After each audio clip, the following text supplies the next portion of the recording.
So Neil and I have a lot to tell you, so I'm going to launch. Here we go. Uh, so this started when we were asked by the Script Encoding Initiative to help with the onboarding work of the Sunuwar script when it was encoded.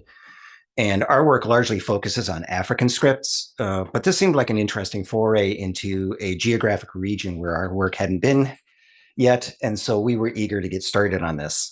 Here's the general region of the world that we're concerned with, and more specifically, the Sunuwar language is spoken here in eastern Nepal and in India in the northeastern state of Sikkim. We were put in contact with the Sunuwar Welfare Society of Nepal, and it was with them that we collaborated in the development of fonts and utilities for the proliferation of the Sunuwar script.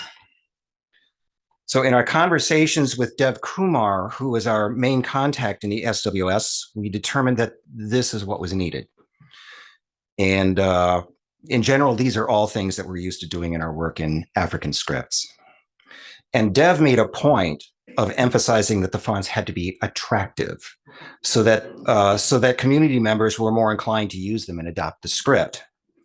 And so together, we decided it would be good to give the script a kind of calligraphic underpinning. So in this talk, I'll focus on the design of the fonts, which asked a bit more of us as type designers than usual. And then Neil will come up later and take you through all the rest.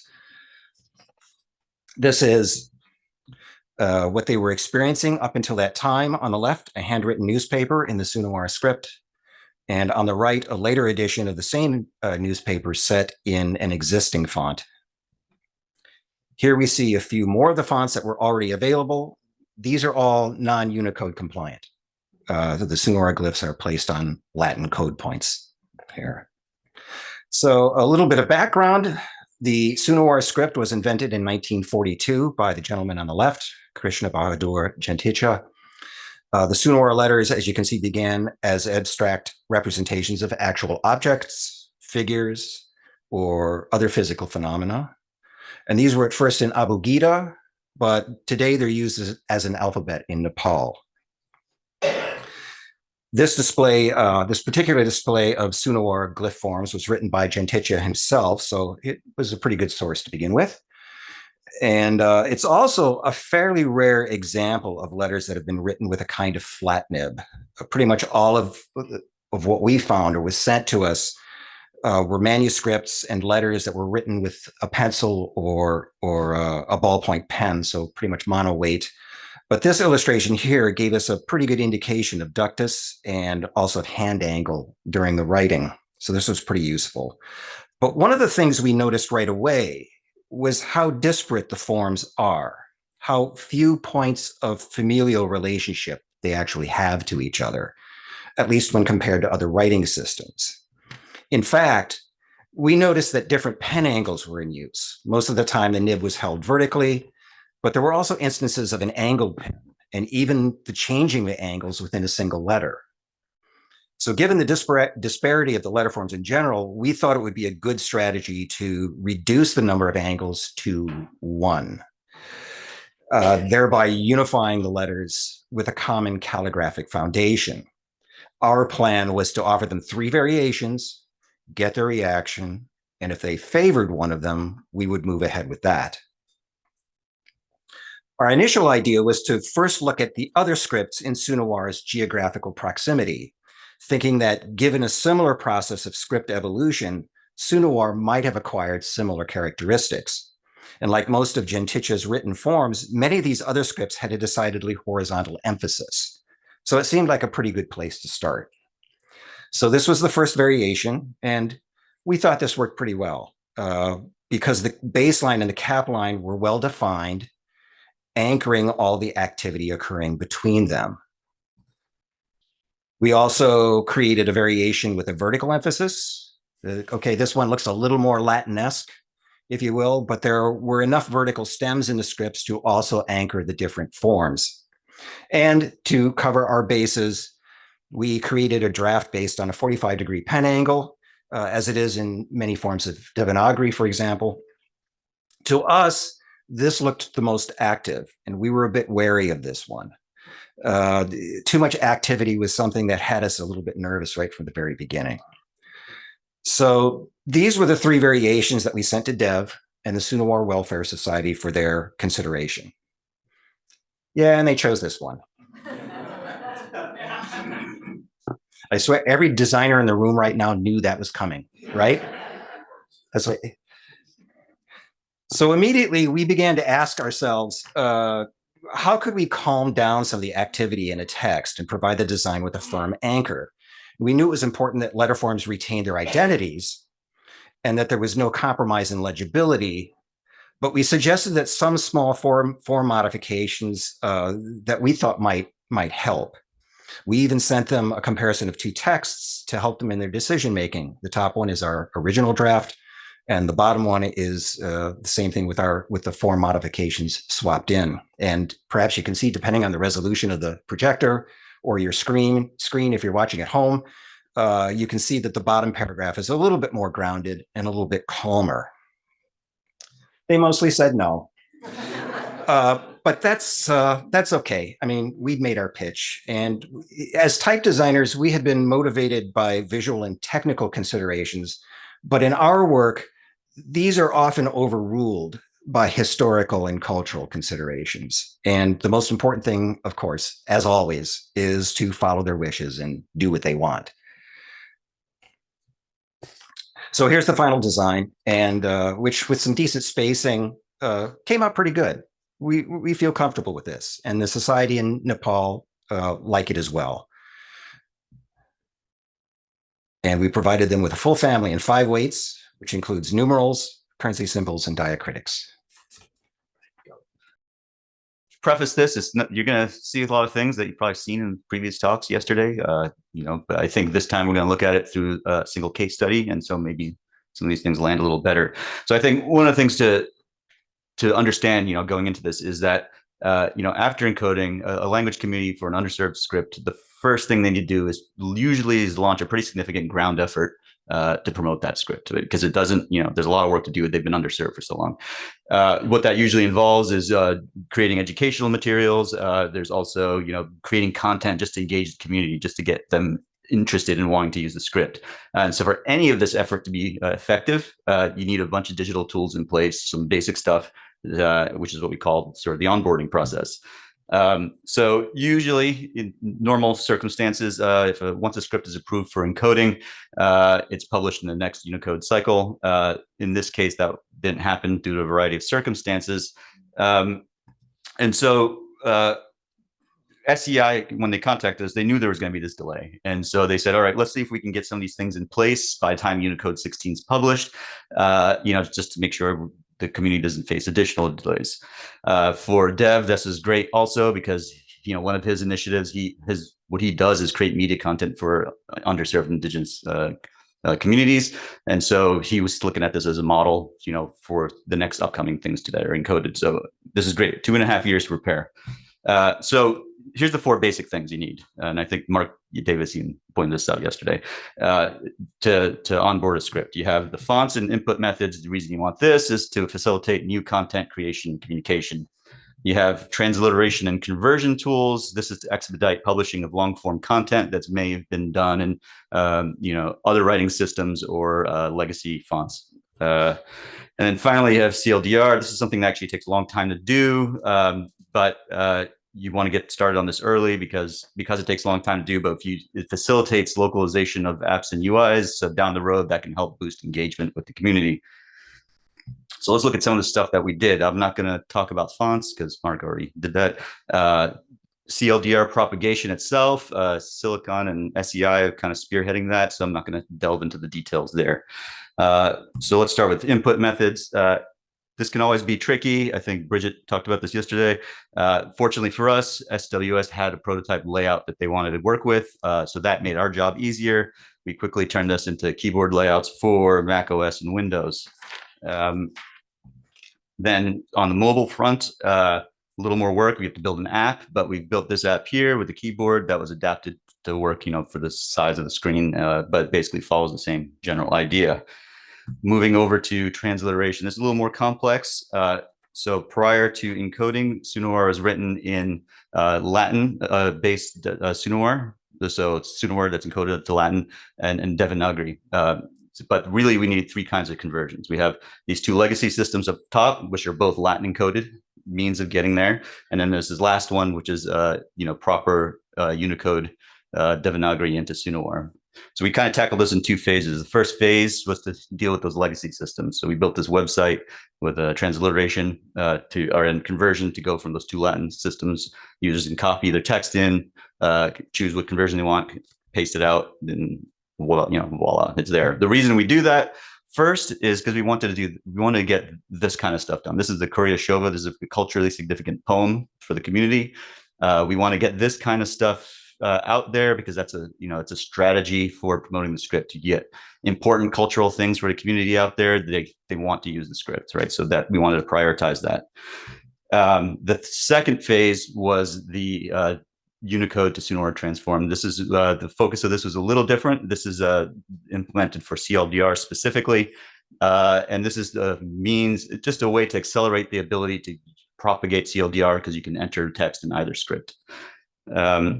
So I went through that fast. I could bore you with the weeds on that. That's a different talk because I think what we're here to understand is, how do we do, right? If we want this, were our efforts successful? Did we actually make a difference? And so to that end, here's kind of a schedule of all the things that we kind of did, up until the time. And I think here, you can see like we got a lot done, and we got almost all of it done within the time frame that we were set out to get it done. So you can say there's a little bit of success on that front. To break it down a little bit, anything we needed to create content, we got done in that first year. Anything that we needed to do for content migration and localization was done the following year and a half. So we were trying to really set this up for success. But when you start looking and see how it's being used, it's a little bit of a different story. So here's the so we do see static content being generated, on desktop. That's starting to happen in proper encoded Sunuwar. But if you look at this is a newly launched Sunuwar promotion site, and you can see right away nothing's in Sunuwar. All the text is in Devanagari. The digital assets that are making available these are all the Latin encoded Sunuwar fonts. Our keyboards are not available. All right, so what's going on here? And then finally, this is the keyboard app installs, right? That's pretty, for 2.5 years, that's not a lot. A little spike up front, down below 50 users. If anything, looks like it's trending downwards, right? So is this a lack of motivation for the community? No, they're very motivated, right? So I think to understand this, let's illustrate this in this idea of friction, right? You have this, we look at how much friction is involved in generating Sunuwar text on a mobile device and doing the same thing on a desktop device for interchanging that text. And so I've kind of, in solid lines, what we've done. The dotted lines are a projection of where I expect things to go. Just quick to note, this is a little illustrative, kind of hand waved. It's not, I didn't fully quantize and create the model for this, but it could be done. But I think it's to illustrate the point. So what you can see is over time, as a device becomes more localized in Sunuwar, we'd expect that friction to go down. Eventually, you get down to this like limit of 0, which is what was where English is, right? English in the Latin script. 0 friction. If you think about it, there's virtually nothing impeding a user from having a thought, turning that into text, and then sharing that with another user, right? There's no need to interact in multiple languages. There's a minimal number of steps from unlocking your device and executing your desired task. So that's, that takes a long time to get there. Like that's long. But, that's the goal in a way, right? So we have to actually tackle this in multiple phases. So on a high level, I've kind of broken it down this way. You have this first phase where you have third-party implementations for inputs and fonts. Then you have that's followed by OEM implementations for the same things. And then over time, like I said, a long time, you start to see OS and application user interfaces starting to appear in Sunuwar. I did want to point out. So let's look at the stuff that we did do. One of the things we can see right away is on mobile device, we had an incremental improvement in friction, right? On a desktop device, we made it worse, right? So that's interesting. So let's look at that desktop situation first. So prior to encoding, to understand this, what was the situation prior to encoding? Prior to encoding, Sunuwar was written, like Mark mentioned, in these Sunuwar fonts that were Latin encoded. right? So every Sunuwar glyph is mapped to a pretty basic Latin code point. Uh, and if they're writing in Devanagari, this is what they're using. It's called the Priti font. This is a kind of a clever font that was developed when Devanagari shaping was not very good on computers. So what they did is they broke up the Devanagari script into components, and it allows the user to type those things visually instead of phonetically. But it's very easy, to do. And you could see here, just like Muktam, this is the important thing. Also, Latin encoded to pretty basic Latin code points. So with both of these solutions, right, if you're from the user's perspective, both these solutions, it was actually pretty easy. You just use the standard English keyboard. All you have to do is change the font, you see your text, no problem. When we go to a Unicode compliant solution, all of a sudden we still have that part of it, but now we got to contend with this keyboard component. And the keyboard component, you have to third-party keyboard, you have to install it, you have to activate it. This process is finicky. It's not always easy to do for someone who hasn't done it. And it adds quite a bit of overhead. And this isn't just a procedural hurdle. There's a little bit of a conceptual hurdle here as well. One of the initial feedback we got when we delivered the fonts and the keyboards was, oh yeah, we installed it and nothing works. And it's like, oh, well, it's because you have to work through those issues. So yes, manageable to some extent with the members of SWS who are sort of spearheading the things, the script promoters. Is this become more difficult when he's trying to say deploy this to the average user who's never even had to contend with the idea of changing a keyboard. So really what ends up being the case is we don't get that friction down to a level that's better than pre-encoding till we start seeing OEM inputs and fonts. Let's look at mobile. So mobile, yes, great. Before encoding, you couldn't exchange text at all in Sunuwar on the device. Not possible. We made an app, it's possible. But unlike desktop, where you can install fonts, you cannot install fonts on phones, right? And so because of this, we're in a situation where they have to use this workaround. This might look familiar because Adam showed something very similar. But basically, the workaround is the user has to compose their message in app and then use that and then use the app to share it as an image to other different things, like keep email, WhatsApp, social media. And so, this in no way, this is a clunky solution. We only use this for unencoded stuff. And here we are with an encoded script that has to use this solution for the time being. And, you could see that in no way lives up to the immediacy at which one expects to communicate on the phone. So it's kind of a bit of a disappointment. And the reason, where am I going with this? Yeah, so a little bit of it's a totally disappointment. Slide here. Okay. So what this does is actually disincentivizes the average user to want to use Sunuwar on a mobile device. But more importantly, it actually makes the job of Sunuwar Welfare Society to promote the script more difficult, because social media engagement is one of their primary tools that they're going to use to promote the script. And this is why we see the low adoption numbers on the app.